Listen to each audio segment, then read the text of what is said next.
Irkata sang gaduh kaca minom Mapakarko supo Kapiro Kresna Karpo meleher mujin saking wiro Tubras Ono bucah gagah Mentelem mripate bringo siksa kepol sik gugat nembiling limpeke aku sapa kowe wis sapa rupa tabuh lawan aku satrio perdondani Gatotkaca aku sing jenenge Gatotkaca kuwi iya wis nate kumpul dane lagi pisan jiki aku lho Dipati Sengkapura putra Kanjeng Rama Kangsa Dewasargi jenengku Sasrawindu ora usah dadak kok dumungke wis ngerti marang dawuhmu cetok kamu Sasrawindu Wanagara Mandura bakal gawe iso bakal gawe gitu tak tugel gulune ratu Mandura bol yo iso uga gulune Mandura watok bisa nglantai bangke Gatotkaca hilang kuasa kowe ya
kali.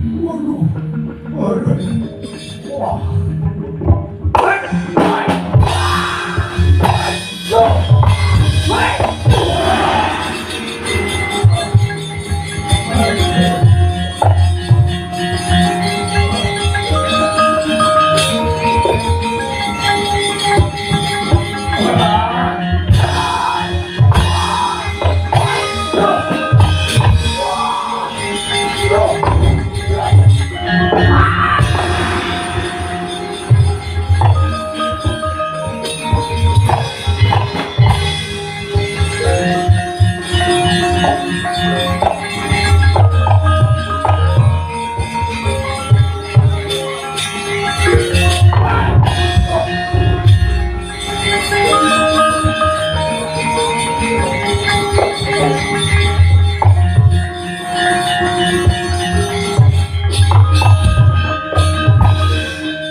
Anggonku bal rakyat ratu manduru ana sing dadi milik bocah penggo dari siji Ratu Kaca. Sabele. Ojo sebab kalah kusut dapurmu. Kena senjata rantai lakon let wae sobat.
Senjata rantai kegubet awakmu ra iso obah modhial.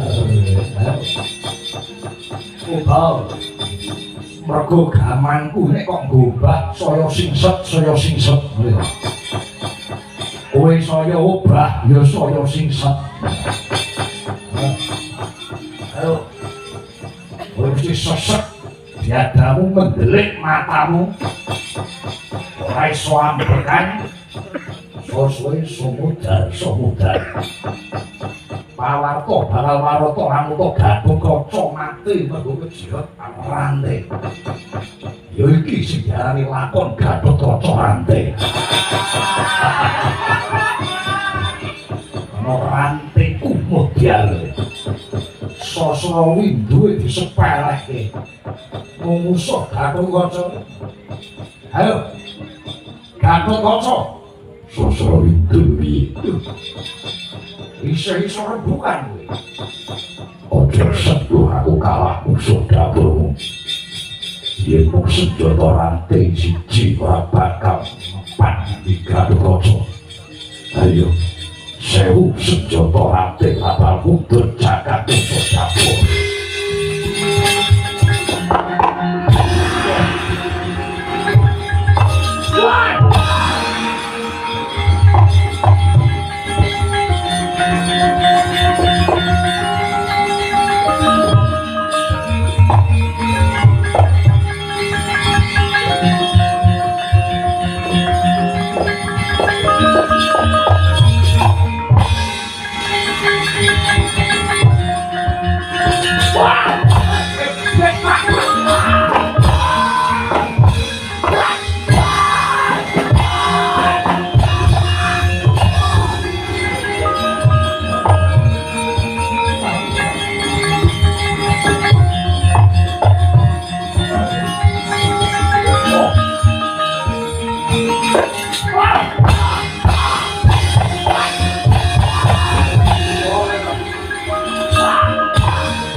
anak kokso yang pancen karena ini boleh kok aku sing dadi di dodo ayo ono iki boleh dewa oh boleh dewa panisku jarane dan kosong iki sing ade jeneng ora aku boleh dewa yen pancen tugel guruku monggo nek tugel iki dhisik guruku mbak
orang iku sing jenenge Kakrasana yo Baladewa kuwi wonge kasar kados pundi sekawit aku perang tanding musuh Gatotkaca ngeri Baladewa midaksa awakku dicandak dibanting dikepreke wah yen perang rusuh Baladewa rusuh kados pundi lambene ngomel tangane wis nyandak apa wae ngepreke apa wae wetanku didugani ngomong kuwi grendet kaya suarane tulisane koran ya ora pedote babar pisan pancen Prabu Mandura niku pundhak itu nggih ngoten niku wanine keroyokan teh wanine keroyokan mangsa tunggal sinten sijine Gatotkaca Bangun sampean pripun mulane iki aku ngajak kowe rene. Kowe iki tak kok nyambut gawe. Ora turu nang. Luwe gak kok pedhot kendhek nganane lho ya. Pedhot menangan. Wangi-wangi kula meroyok gak kok.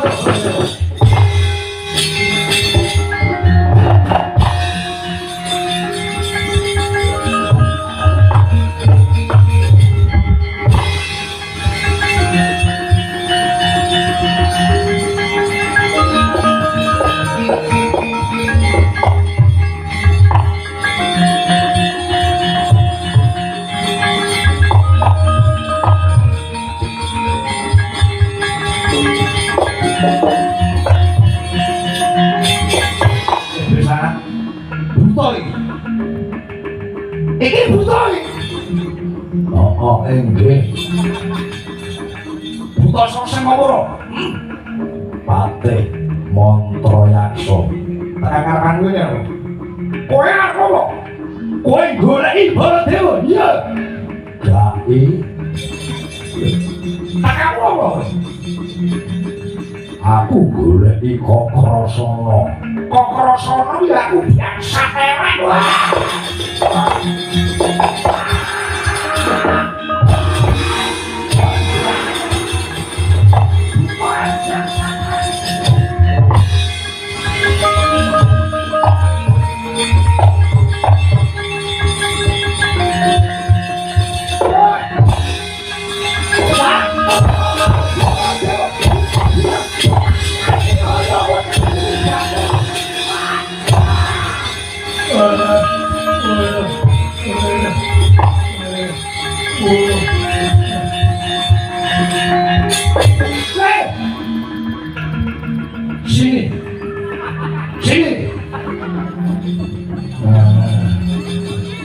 jalan aku berdua.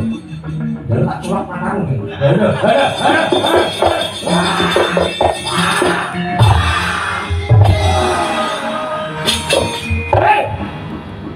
Sini.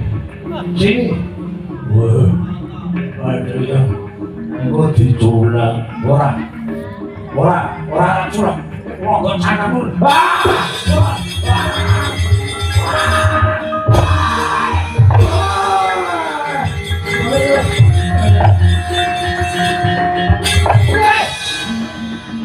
Sini, begah.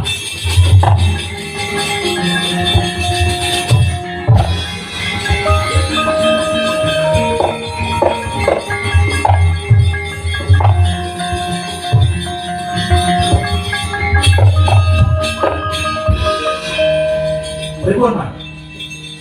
Mungsuh Baladewa pripun? Aduh. Wah, remuk. Remuk pripun? Diajar pelan-pelan. Kula arep ngalih sini. Balik mulai. Arep balik sini. Guru-guru war sini arep nai kula remuk kabeh. Aduh yo. Tak batin kok sini terus ora ndang eni no. Nek eni tak tubruk nek mau. Aduh ya. Gatotkaca Baladewa ora kena diswele. Kula mung ngemotaken kaliyan Paduka. Paduka menika putra Sengkapura gadhahi pusaka sing ampuh. Kula nganti lali, Pak. Lho, pripun to sampeyan? Pusaka tinggalanipun Kang Rama ingkang pinastan Oyot Bayura. Wah, nggih Pak, Rasuli. Oyot Bayura. Lamun to Gatotkaca maju ing Oyot Bayura ora wurunga lumpuh, ora iso bak manggil.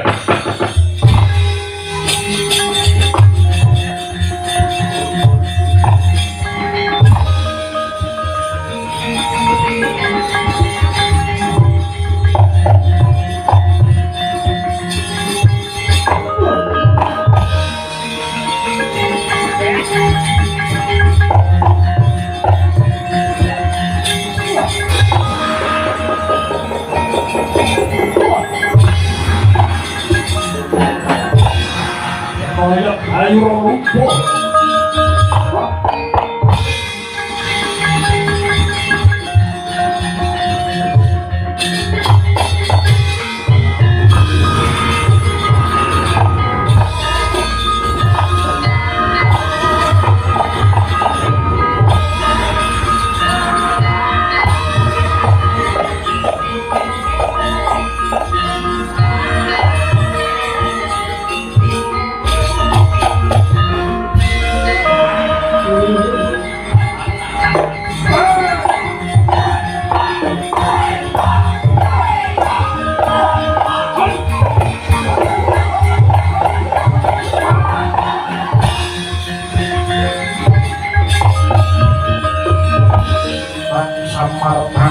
Suksma sinuksma ilinah yenga sopi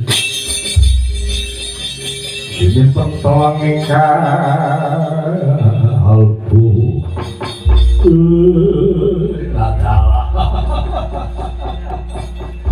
Gatotkaca orang-orang lagi jebulti nemuni pengapesanmu mungkin Oyot Bayura lumpuh iso lawat aman mong raso boten jauh kita kena Oyot tersambrut napa mrih Oyote Bayu Oyot Bayura wah lakon beyes sampeyan nyatane ambruk Gatotkaca nggih pengapersane wong iku beda-beda perintahke prajurit Gatotkaca gawe kereta boyong Sengkapura leboke Pakunjaran wis wae jauh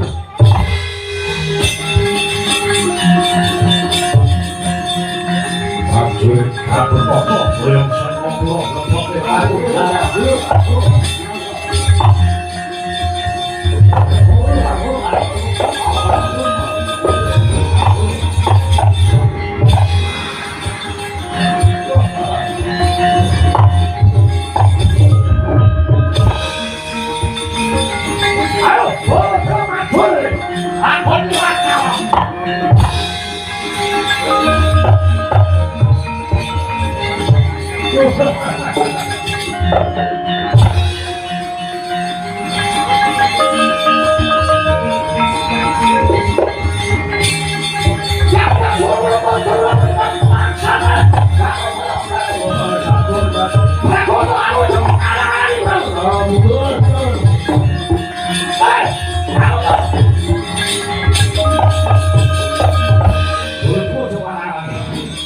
Ojo aku bolo dewa cilik ketemu dipati musuh Sastra Windu.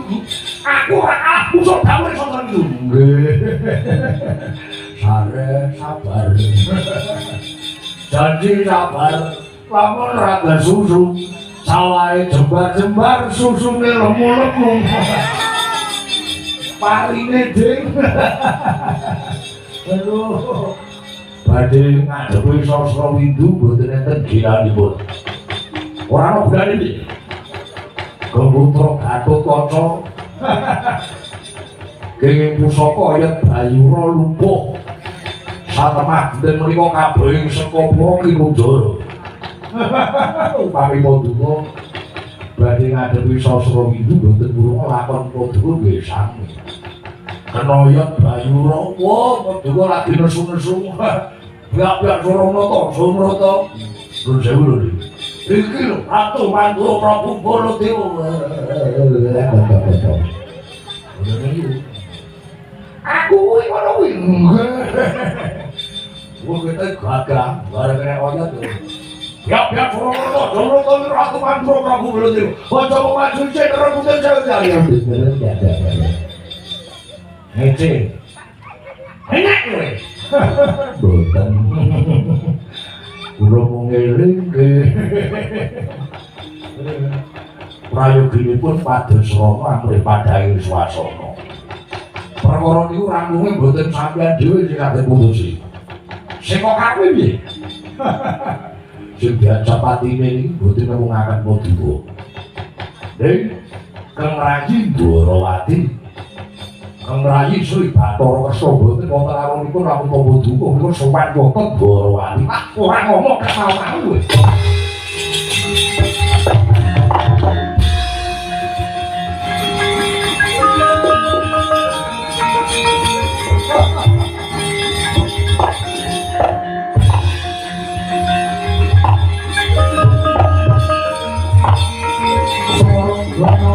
Sorong